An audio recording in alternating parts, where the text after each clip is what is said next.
So, welcome my guests today, the Flower Baby and Simon. The writing standards are getting better here, and we think that is from a greater emphasis on getting the children understanding different texts and looking at stories and pushing reading and speaking and listening as well. Flower Baby, how do you feel about all these things that have been happening? Well, fighting in front of a flower baby isn't good. I mean, how would you care about a fight? Your eyes are drawn on with a pen. You can't see anything. The Flower Babies is a story where a class are asked to look after a bag of flour that's a baby, to teach them the responsibilities of parenthood. It's a secondary school class. In the text, it creates a lot of issues with the main character whose father left, makes him question a lot of things about his life. I mean, we put the modern twist of having the Kyle Bellamy show, the chat show, so that the children, that's what the children are familiar with, and it gets them arguing and creates that sort of discussion in the role of the characters. Yes, sir. I don't even see why you're fighting. We don't do any silent reading. We sometimes do class reading or group reading, but we encourage discussion. So even if we were doing that, we'd have questions up on the board to get the children talking about it.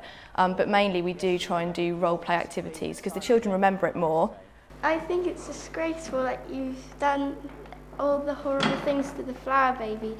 If you're immersed in text, you're picking up on the language, the rhythms, the vocabulary and the structures of a literary text, and so I think it's really important that children are immersed in text and steeped. I think it probably means they're steeped in the language of literature, and it also feeds into their writing, because if they've been absorbing the voices, the tunes, the patterns and rhythms of literature, it's something that we find echoes in their writing. And let's give our guests a round of applause today. Thank you for watching. The immersion of children in books is an ongoing process. It's not something that just happens for a week during book week and then you forget about it. It's something that's powerful in children's learning generally, not just in literacy. And it, I think, is really important that children have access to the best and opportunities to engage in those books for sustained lengths of time, so they can really get inside the books and study them in depth and really get to think about what it is that's going on in the book, and really have that kind of intensive understanding that comes with time and different routes into knowing the book and knowing it well. The owl and the pussycat went to sea in a beautiful pea green boat. They took some honey and plenty of money wrapped up in a £5 note.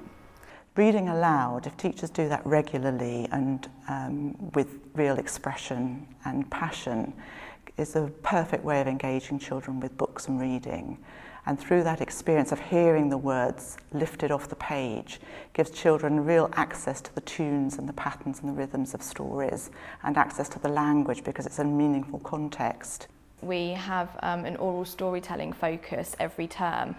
So the idea is by the time the children leave school, they have a bank of about 15 traditional stories or fairy tales that they can tell by heart. So then if they're asked to write a story, they've got a bank that they can sort of pull from to get different ideas. So there should never be that blank of, I've got nothing to write about.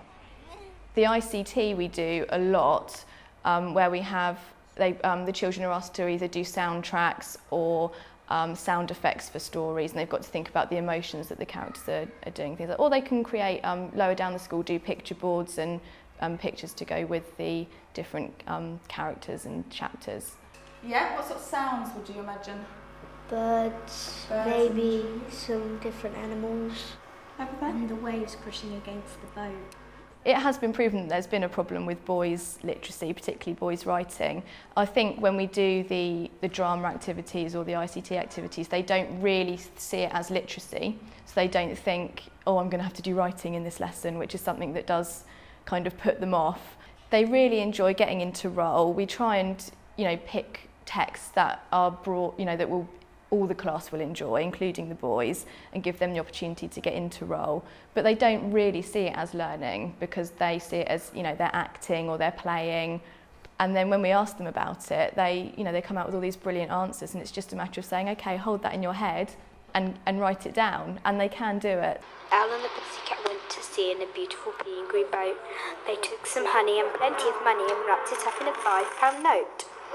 Often teachers working in a more creative way, using innovative approaches to books. If they know a story well, if they know a book well, they feel confident to take a few more risks. And I think that's important, because I think if we want children to take risks in their learning, and that's how we grow, all of us, then we as teachers need to be taking some of those risks too.